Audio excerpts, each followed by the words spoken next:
নমস্কার, জ্যোতির্ময় দেবশ্রী।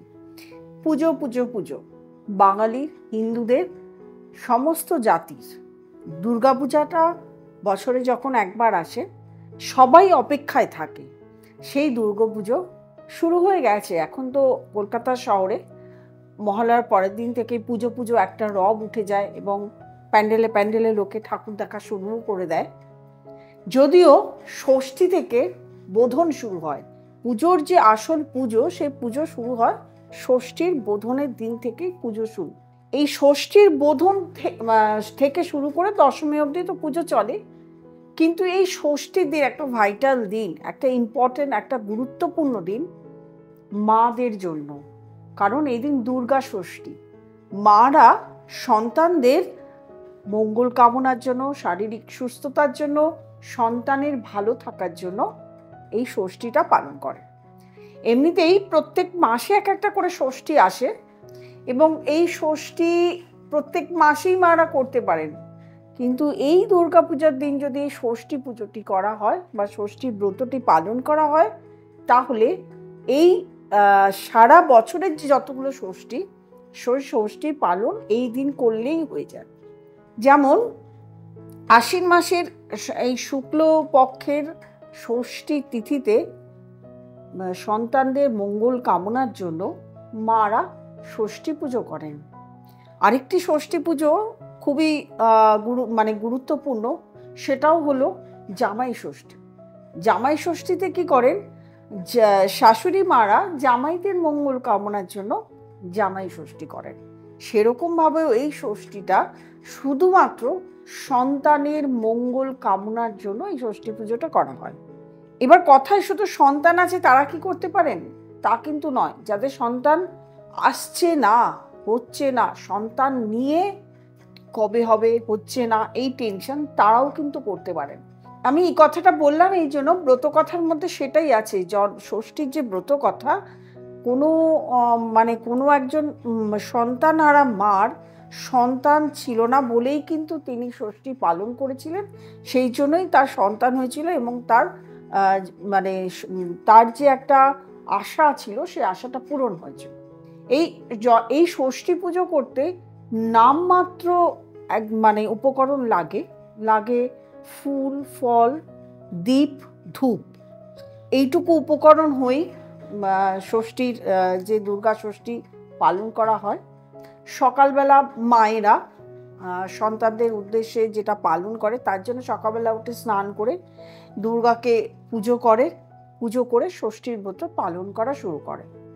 এই দিন সারাদিন কোনো রকম ভাত খাওয়া চলে না, মুড়ি, চিড়া এই জাতীয় দ্রব্য খায় না। কি খেতে হয়? খেতে হয় হচ্ছে তরকারি, নিরামিষ তরকারি, এছাড়া লুচি বা পরোটা, এই ধরনের খাবার দুপুরবেলা খেতে পারে। আর রাত্রিবেলা খেতে পারে মিষ্টি, দই, এই সমস্ত এই জাতীয় এই ফল, এইটুকু। তো এই যে সন্তানের মঙ্গল কামনার জন্য মারা যে সন্তানদের সুস্থতা কামনা, সন্তানের সমস্ত কিছুর ব্রত যে পালন করেন, এই ব্রত কথা আছে, একটা সুন্দর প্রচলিত গল্প আছে। সে গল্পটি শুনলে আপনারা অনেকেই আপনাদের ভালো তো লাগবে এবং অনেকে অনেক কিছু জানতে পারবেন, আবার অনেকে জানেন। এক ব্রাহ্মণ ব্যক্তির দুটি মেয়ে ছিল, দুটি পুত্র সন্তান ছিল। ব্রাহ্মণটির মেয়ের বিয়ে দিয়েই দিয়েছিল আগে। দুটো পুত্র সন্তান, তাদেরও বিয়ে হয়ে গেছিল, তারা বাড়িতে ছিল।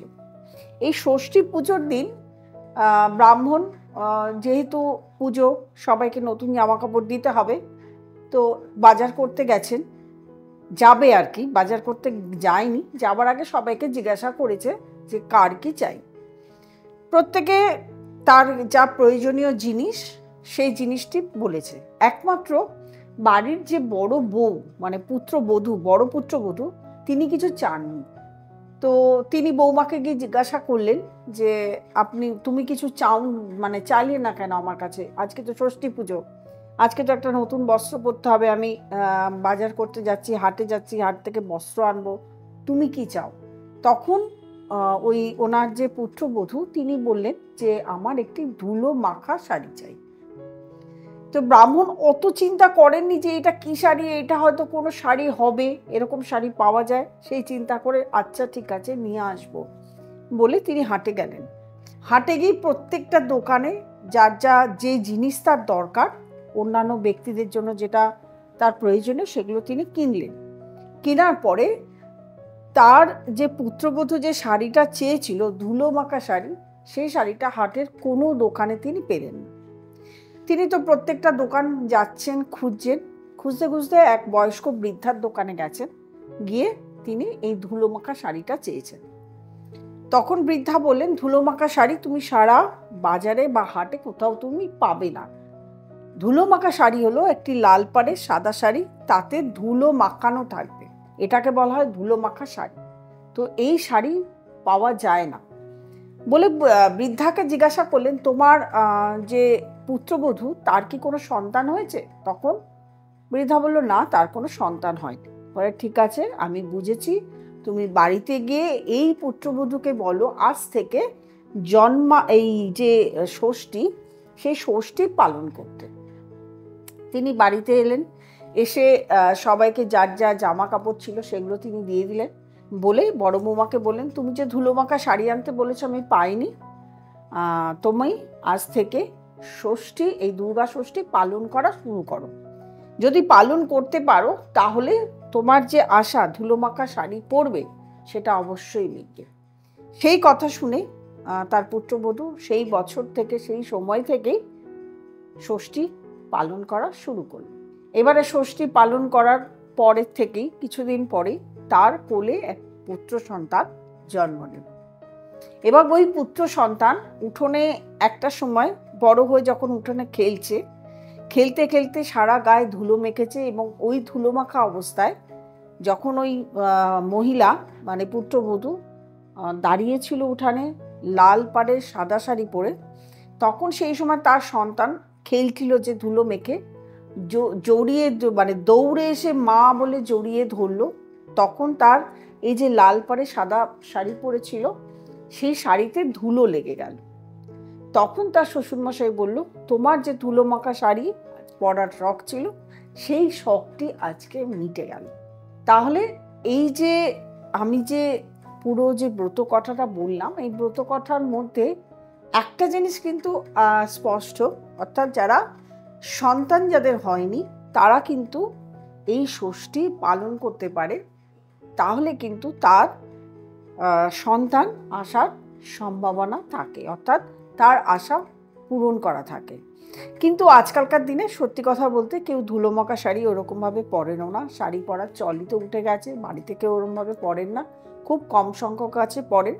কিন্তু সন্তান কোলে নেওয়া, সন্তানকে আদর করা, তার সন্তান আসা মানে আমার পূর্বপুরুষ এসে গেল, আমি তাকে লালন পালন করব, বড় করব, যত্ন করব, এবং অনেকেরই এক্সপেকটেশন থাকে সন্তান থাকলে সে আমাকে দেখবে, সেটা পরের কথা। কিন্তু একটা আশা, মা হবার একটা আশা, সেটা পূর্ণ হওয়া। যাদের সন্তান হয়নি তারা অবশ্যই এই ষষ্ঠী পালন করতে পারেন।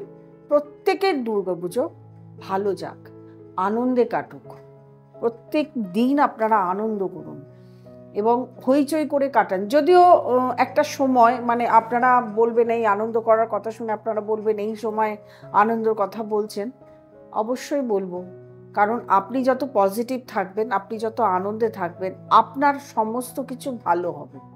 আপনি যত আনন্দ করবেন, যত পজিটিভ থাকবেন, আপনার যত সমস্যা, আপনার শারীরিক সমস্যা, আপনার মানসিক সমস্যা, আপনার আর্থিক সমস্যা, সমস্তটুকু দূর হবে। সেই জন্য আমি সবসময় আপনাদেরকে বলি, আনন্দে থাকুন, পজিটিভ থাকুন। প্রত্যেকেই দুর্গাপুজো ভালো যাক। যারা আমার সঙ্গে যোগাযোগ করতে চাইছেন, নিচে স্ক্রলে যে নাম্বারটি রয়েছে সেই নাম্বারটিতে ফোন করবেন, বুকিং করবেন, চেম্বারে চলে আসবেন। অনলাইন তো সবসময়ই থাকে, যারা অনলাইন করছেন জানেন। তাও বলছি, অনলাইন করতে গেলে একটা প্রসেস আছে, সেই প্রসেসটিকে আপনাকে মেনটেন করতে হবে, তার জন্য ফোন করতে হবে। আর যারা নতুন প্রোগ্রাম দেখছেন তারা অবশ্যই সাবস্ক্রাইব করবেন, লাইক করবেন, কমেন্ট করবেন, শেয়ার করবেন এবং নোটিফিকেশন অল বেলটি প্রেস করতে ভুলবেন না। সবাই ভালো থাকুন, আনন্দে থাকুন। নমস্কার।